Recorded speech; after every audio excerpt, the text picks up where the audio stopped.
मोअज़्ज़ज़ नाज़रीन, आपका अपना साजिद यज़दानी आपका फ़िल्मी प्रोग्राम लेकर हाज़िर है। जैसा कि हम पहले भी अर्ज़ कर चुके हैं कि अब फ़िल्मों का बिज़नेस सिर्फ़ ईदैन पर ही रह गया है। इसीलिए फ़िल्म साज़ इदारे ज़्यादातर अपनी फ़िल्में ईद पर ही रिलीज़ के लिए पेश करते हैं। इस मरतबा भी कुछ ऐसे देखने में आ रहा है कि ईद उल अज़हा सर पर है और इस दफ़ा जो फ़िल्में आ रही हैं, वो सभी ईद के मौके पर रिलीज़ की जाएँगी। उसके बाद 1 साल का वक़्फ़ा आएगा और अगली ईद पर फ़िल्में रिलीज़ के लिए पेश की जाएँगी। इस तरह फ़िल्म का बिज़नेस महदूद होकर रह जाता है और लोगों की दिलचस्पी भी कम हो जाती है।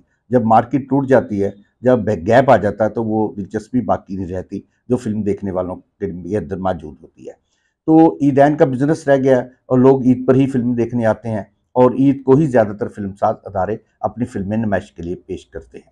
इस दफ़ा भी ईद पर यानी ईद उल अज़हा पर निसफ़ दर्जन के करीब फ़िल्में पाकिस्तान की नुमाइश के लिए पेश की जाएँगी। एक भारतीय पंजाबी फ़िल्म कैरी ऑन जट्टा पार्ट 3 भी नुमाइश के लिए पेश की जाएगी, जबकि हॉलीवुड की 2 फ़िल्में इंग्लिश फ़िल्में भी नुमाइश के लिए पेश की जा सकती हैं, जिसकी तैयारियां मुकम्मल कर ली गई हैं। तो जैसा कि मैंने अर्ज़ किया कि ये ईद का ही बिज़नेस रह गया और ईद की फ़िल्में ही रह गई हैं और लाहौर में तो फ़िल्मी सनत की ज़ब्त-ए-हाली, जैसा कि हम कई दफ़ा पहले अर्ज़ कर चुके हैं कि वो देखने के लायक है। यहाँ कोई फ़िल्में नहीं बन रहीं, एक आध फ़िल्म वो भी ईद के लिए बनाते थे। इस दफ़ा मेरे ख़्याल वो भी लाहौर की तरफ से कोई फ़िल्म नुमाइश के लिए पेश की नहीं जा रही। जबकि कराची से इस दफ़ा भी मुकाबले की फ़िज़ा कायम है। बेशुमार अदारे अपनी-अपनी फ़िल्में नुमाइश के लिए पेश कर रहे हैं, जिनमें हम अगर आएँ तो सबसे पहले हम कहेंगे तेरी मेरी कहानियाँ।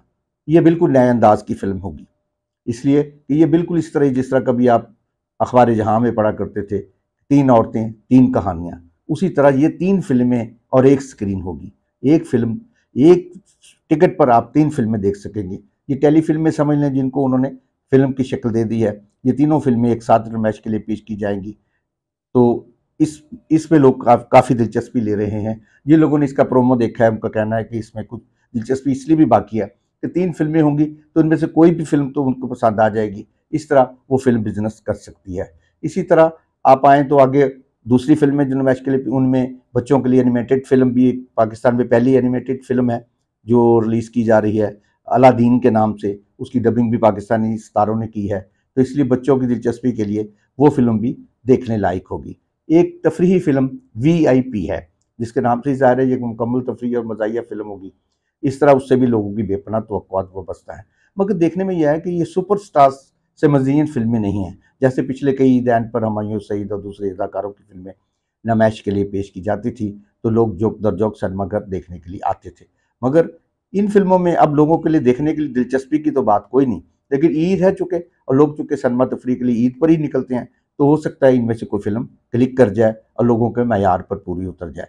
लेकिन फिर हम एक दफ़ा कहेंगे कि इन लोगों को चाहिए कि 6-6 फ़िल्में जब ईद पर रिलीज़ करते हैं, अगर ये तसलसल के साथ हर महीने एक फ़िल्म भी रिलीज़ कर दें, तो एक फ़िल्म को मुसलसल 1 महीने तक उसका बिज़नेस मिलेगा और इनको शिकायत भी नहीं रहेगी।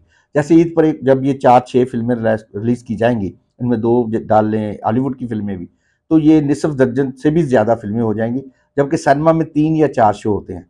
उनमें से अब कई फ़िल्मों को शोज़ ही नहीं मिलेंगे।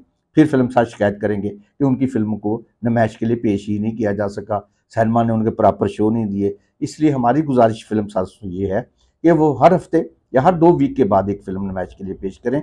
जब सारा साल फ़िल्में नुमाइश के लिए पेश की जाएँगी, तो फ़िल्म देखने का माहौल फिर वापस आएगा, लोग सिनेमा की तरफ मुतवज्जो होंगे।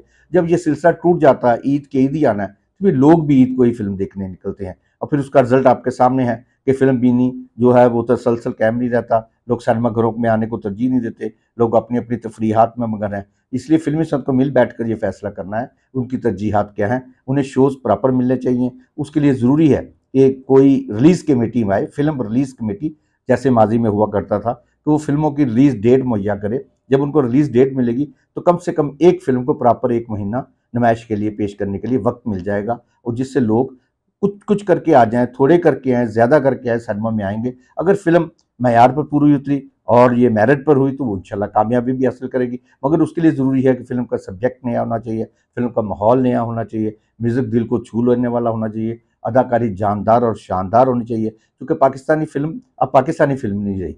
अब मीडिया सिकुड़ गया है, पूरी दुनिया एक मोहल्ले की सूरत अख्तियार कर चुकी है। इसलिए अब फ़िल्म जो है वो आलमी म्यार की ही होगी।